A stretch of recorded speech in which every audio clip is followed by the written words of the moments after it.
Hello students, જય સ્વામિનારાયણ બધાને.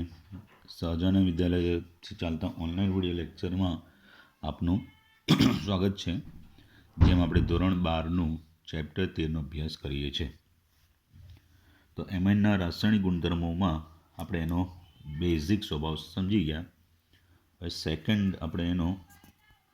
Second આપણે એનો રાસાયણિક પ્રક્રિયા રૂપે આલ્કાઇલેશન એ સમજીએ. શું સમજીએ?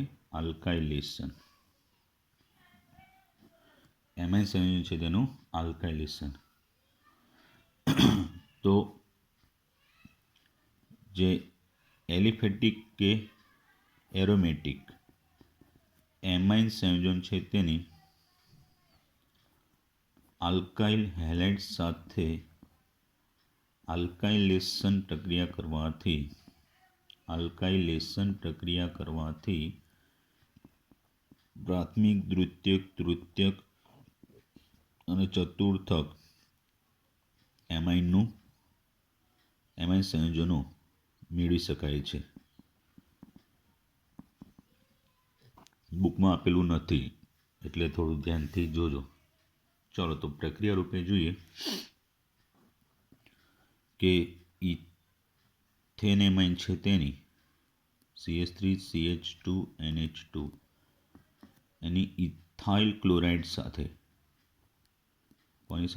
ઇથાઇલ ક્લોરાઇડ સાથે પ્રક્રિયા કરીએ તો આનો એક H અને આનો Cl HCl દૂર થશે. તો 1 ડિગ્રી છે. CH3CH2NH CH2CH3 તો 2 ડિગ્રી એમાઇન ડાયઇથાઇલ એમાઇન બનશે. જો આગળ એની ઇથાઇલ ક્લોરાઇડ સાથે પ્રક્રિયા કરીએ તો CH3CH2N CH2CH3 3 degree amine તૃતીયક amine મળશે. શું મળશે? 3 ડિગ્રી એટલે કે તૃતીયક એમાઇન મળશે. આગળ હજુ પ્રક્રિયા કરીએ CH3CH2Cl.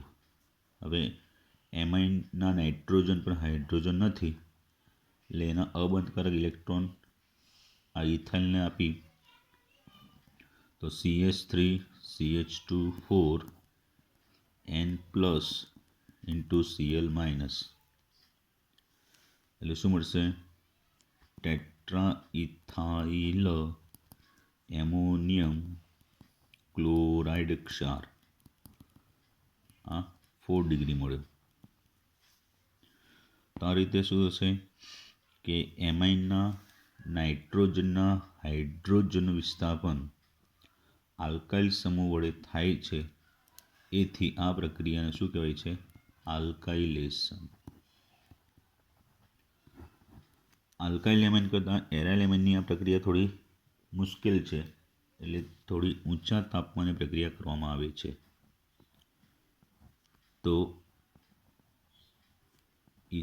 મિથાઇલ ક્લોરાઇડ સાથે ઊંચા તાપમાને પ્રક્રિયા કરીએ તો N મિથાઇલ એનિલિન મળે. હજુ પ્રક્રિયા કન્ટિન્યુ ચાલુ રાખીએ તો NN ડાયમિથાઇલ એનિલિન મળે. NN dimethyl aniline. હજુ બી પ્રક્રિયા કન્ટિન્યુ રાખીએ તેનું 4 ડિગ્રી રૂપે મળે. શું મળે?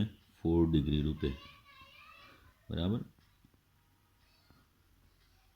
પ્લસ અને આખા સાથે ઋણાયન રૂપે Cl માઇનસ 4 ડિગ્રી ક્ષાર મળે. તો આલ્કાઇલેશન પ્રક્રિયા થઈ, જે બુકમાં વર્ણન કરેલ નથી અને 10મા ચેપ્ટરમાં કીધું છે. તો 10મા ચેપ્ટરમાં એનું પ્રતિબિંબ બી નથી આપ્યું. ક્યાંથી જોશો તમે? બરાબર, એટલે ધ્યાન આપી દેજો. ચલો, ત્રીજું છે એસાઇલેશન. કયું ટોપિક જોઈએ? એસાઇલેશન. તો ધ્યાન, એલિફેટિક કે એરોમેટિક પ્રાથમિક અને દ્વિતીયક એમાઇન સંયોજનો. એલિફેટિક કે એરોમેટિક પ્રાથમિક કે દ્વિતીયક એમાઇન સંયોજનો છે એની એસિડ ક્લોરાઇડ RCOCl અથવા એસિડ એનહાઇડ્રાઇડ, એસિડ ક્લોરાઇડ અથવા એસિડ એનહાઇડ્રેટ, અને બીજું એસ્ટર જેવા સંયોજનો સાથે કેન્દ્રાનુરાગી વિસ્થાપન પ્રક્રિયા કરે છે. કઈ પ્રક્રિયા કરે છે? કેન્દ્રાનુરાગી વિસ્થાપન પ્રક્રિયા કરે છે. અને એ પ્રક્રિયામાં એસાઇલ RCO સમૂહ દાખલ થાય છે. એસાઇલ, અને કયો સમૂહ કહેવાય? એસાઇલ. એ દાખલ થાય છે. તેથી આ પ્રક્રિયાને એસાઇલેશન કહે છે. શું કહે છે? ને એસાઇલેશન. તો આ પ્રક્રિયામાં NH2 અથવા NH સમૂહના હાઇડ્રોજન પરમાણુ છે, બરાબર, 1 ડિગ્રીના NH2, 2 ડિગ્રીના NH ના હાઇડ્રોજન પરમાણુનું કોના વડે? RCO એટલે એસાઇલ સમૂહ વડે વિસ્થાપન થાય છે. એના સમૂહ દ્વારા વિસ્થાપન થાય છે. તો એસાઇલેશન દ્વારા મળતી નિપજને એમાઇડ સંયોજનો, એના દ્વારા મળતી જે નિપજ છે એ નિપજને શા તરીકે? એમાઇડ સંયોજનો તરીકે ઓળખાય છે. શા તરીકે ઓળખાય છે? એમાઇડ. બરાબર, ધ્યાન આપજો. એમાઇડ તરીકે ઓળખવામાં આવે છે.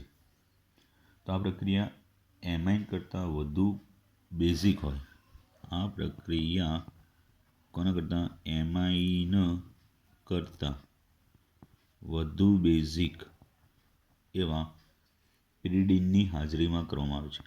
કોની? પિરિડીન. એની હાજરીમાં કરવામાં આવે છે. કે જે પ્રક્રિયામાં બનતા HCl જે છે, હાઇડ્રોજન ક્લોરાઇડ ને દૂર કરે છે. તેથી સંતુલન કઈ બાજુ? તો કે જમણી બાજુ, એટલે કે નિપજ તરફ રહે છે. જેથી નિપજ વધુ ને વધુ મળતી રહે છે. બરાબર. તો પ્રક્રિયા રૂપે જોઈએ ને, તો પ્રક્રિયામાં ધ્યાન આપી દેજો. C2H5NH વત્તા CH3COCl એટલે CH3C ડબલ બોન્ડ OCl. પહેલી વખતની પ્રક્રિયા છે એટલે ક્રિયાવિધિ રૂપે સમજાવીશું. તો જો આના ઇલેક્ટ્રોન યુગ્મ કાર્બનને આપશે, તો આ દ્વિબંધના ઇલેક્ટ્રોન ઓક્સિજન પર જશે. બરાબર. પિરિડીન જેવા બેઝની હાજરીમાં થશે. તો મધ્યસ્થી રૂપે કંઈક આ રીતે મળશે. C2H5NHH, યાને જોડી દે એટલે C ઉપર CH3, O માઇનસ થઈ જાય, N પ્લસ થઈ જશે, અને Cl. હવે આના અબંધ કરેલ ઇલેક્ટ્રોન અહીંયા જશે એટલે ડબલ બોન્ડ બનશે. આ ઇલેક્ટ્રોન અહીંયા જશે એટલે Cl માં છૂટો પડશે. બરાબર. અને અહીંયાથી આ એક બે NH છે ને, એમાંથી એક NH બંને ઇલેક્ટ્રોન નાઇટ્રો પણ જશે એટલે નાઇટ્રોજન તટસ્થ થઈ જશે, એટલે HCl અહીંથી દૂર થશે. બરાબર. તો નિપજ રૂપે આ રીતે C2H5NH C double bond O CH3 વત્તા HCl. બરાબર. તો આનું નામ થશે N-ઇથાઇલ. આ એક બે કાર્બન વાળો એમાઇડ આ ઇથાઇલ નાઇટ્રોજન સાથે જોડાય એટલે N-ઇથાઇલ ઇથેનેમાઇડ થશે. બરાબર. જો આમાં 2 ડિગ્રી પ્રકારનો હોય, કેવા પ્રકારનો? 2 ડિગ્રી પ્રકારનો, તો એ ડાયરેક્ટ લખીશું C2H5NH C2H5 plus CH3COCl base. તો C2H5N C2H5 હાઇડ્રોજન વિસ્થાપન Cl વડે થઈ જશે, એ ત્યાં જોડાશે એટલે COCH3. વત્તા HCl અને માઇનસ HCl લખી દઈએ તો પણ ચાલે. તો નામ NN, બે ઇથાઇલ જોડે એટલે NN ડાઈ ઇથાઇલ ઇથેનેમાઇડ. બરાબર. તો આ રીતે પ્રક્રિયા થઈ કહેવાય. એ રીતે જો આપણે ઇથેનોઇક એનહાઇડ્રાઇડ લીધો હોય, ઇથેનોઇક એનહાઇડ્રાઇડ, તો આ રીતે જુઓ C2H5NHH, ethanoic anhydride CH3 C double bond OO, C double bond O CH3. તો અહીંયાથી આ હાઇડ્રોજન આની સાથે દૂર થશે, અહીંયા જોડાશે. તો નિપજ રૂપે જે છે કયું C2H5NHCO CH3 અને ઉપનિપજ CH3CH મળશે. નામ તો આવ્યું એન ઇથાઇલ ઇથેનેમાઇડ. તો એમાઇન સંયોજનો બેન્ઝોલ ક્લોરાઇડ સાથે, આ જે એમાઇન સંયોજનો છે એ એમાઇન સંયોજનો કોની સાથે? બેન્ઝોઇલ ક્લોરાઇડ સાથે. એ બેન્ઝોલ ક્લોરાઇડ સાથે પ્રક્રિયા કરે તો એ પ્રક્રિયાને બેન્ઝોઇલેશન કહે છે. શું કહે છે? બેન્ઝોઇલેશન કહે છે. તો પ્રક્રિયા તરીકે જોઈએ જરા. CH3NH2 વત્તા C6H5COCl. તો પ્રક્રિયા થઈને CH3NH COC6H5 પ્લસ HCl. તો N મિથાઇલ બેન્ઝેમાઇડ, N મિથાઇલ બેન્ઝેમાઇડ મળે છે. બરાબર. તો અહીંયા બેન્ઝોલ ક્લોરાઇડ સાથે થાય તો એને બેન્ઝોલેશન કહેવાય. તો એમાઇન સંયોજનોની કાર્બોક્સિલિક એસિડ સંયોજન સાથે પ્રક્રિયાથી નિપજો વિશે, એમાઇન સંયોજનો છે એની કાર્બોક્સિલિક એસિડ સંયોજનો સાથેની પ્રક્રિયાથી નિપજ વિશે આપણે શું મેળવી શકીએ? તો ઓરડાના તાપમાને તેઓ એમાઇન સંયોજનો સાથે ક્ષાર બનાવશે, પણ કેવા? અસ્થાયી પ્રકારના ક્ષાર બનાવશે. બરાબર. એ રીતે જો અહીંયા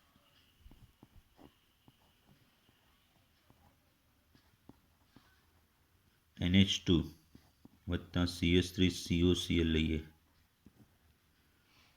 તો નિપજ રૂપે બેઝ, તો અહીંયા NHCO CH3 વત્તા HCl. તો આને N ફિનાઇલ ઇથેનેમાઇડ, જેને શું કહેવાય? એસિટિનિલાઇડ, એસિટિનિલાઇડ તરીકે ઓળખાય છે. એસિટિનિલાઇડ. બરાબર, ધ્યાન આપી દેજો. N ફિનાઇલ ઇથેનેમાઇડ. ઓકે. અહીંયા જો આપણે ઇથાઇલ એમાઇન લીધો હોત તો અહીંયા CH3CH2NH COC6H5, તો બે અલગ અલગ બને. અહીંયા CH3CH2NH2 વત્તા C6H5COCl લઈએ તો બેમાં બંધારણની બાબતે સરખા લાગે, પણ અહીંયા નાઇટ્રોજન સાથે ફિનાઇલ જોડાય અને અહીંયા નાઇટ્રોજન સાથે આલ્કાઇલ જોડાય, એટલે બે અલગ સંયોજન થશે. અને લાસ્ટમાં કે એનિલિનનું બેન્ઝોઇલેશન લખીએ બેન્ઝોલ ક્લોરાઇડ સાથે બેઝ, તો નિપજ રૂપે આ રીતે NHCO બેન્ઝેન, તો નામ થશે N ફિનાઇલ બેન્ઝેનેમાઇડ, N ફિનાઇલ બેન્ઝેમાઇડ. બરાબર.